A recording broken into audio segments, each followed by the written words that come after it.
যদি আপনি হুটার রেগে গিয়ে একে তাকে যা খুশি বলে দেন, তাহলে গল্পটা আপনার জন্য। একটু মন দিয়ে শুনুন। এক ছেলে কি হতো, হুটার রেগে গিয়ে যা খুশি বলে দিচ্ছিল, একে তাকে বলে দিত, এবং সেই খবরটা তার বাবাকে আসতো, তার বাবা তো আশ্চর্যে পড়লো। তখন সে কী করবে, তার ছেলেকে ডাকলো, সে বললো, বাবু তুমি এই এক ডিব্বা প্রেগ রাখো, যখনই তোমার রাগ হবে তখনই একটা প্রেগ তুমি দেওয়ালে পুঁতে নেবে, আর যখন তুমি রাগের উপর কন্ট্রোল করতে পারবে তখন প্রেগ পোতানো কম করবে। এই বলে তাকে প্রেগের ডিব্বাটা দিল। সে কী করলো, প্রথম দিনে কিন্তু তার 30টা প্রেগ দেওয়ালে পোতা হয়ে গেল।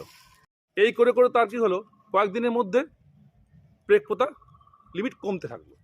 পরের দিন হলো 20টা, তারপর দিন 15টা, এরকম করতে করতে তো প্রেগ পোতা শেষ হয়ে গেল। লাস্টে প্রেগ পোতা বন্ধ করে দিল, কারণ সে দেখলো যে আমার প্রেগ পোতার চেয়ে আমার রাগের প্রতি কন্ট্রোল করাটা বেশি সহজ।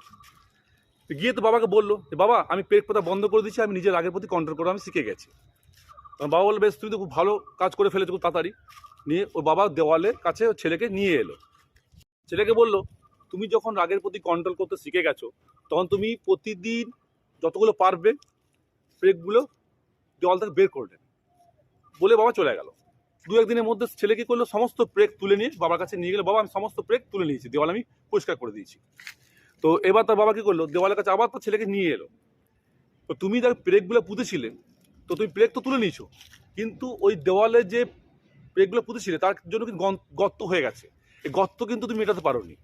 ঠিক তাই আমরা রেগে গিয়ে যখন যাকে খুশি বলে দিই, যা খুশি বলি, কথাগুলো হয়তো পরে মেকআপ হয়ে যায়, সরি বলে দিই বা যাই হোক ওর সঙ্গে ম্যানেজ করে নিই, কিন্তু এই কথাগুলো কিন্তু রয়ে যায়। তো নিজের রাগের প্রতি কন্ট্রোল হতে শিখুন। যাই বলবেন একটু চিন্তা ভাবনা করে বলা উচিত। আর ব্যাপার হচ্ছে, আমরা যদি সবাইকে মিষ্টি ভাষী বা একটু ভালো করে কথা বলি সবার সঙ্গে, তা আমার পক্ষে ভালো, তাদের পক্ষে শুনতে ভালো লাগে। আর এই জিনিসগুলোকে যত ত্যাগ করবেন তত কিন্তু ভালো থাকবেন। টাটা। গল্পটা কেমন লাগলো একটু কমেন্টে লিখুন।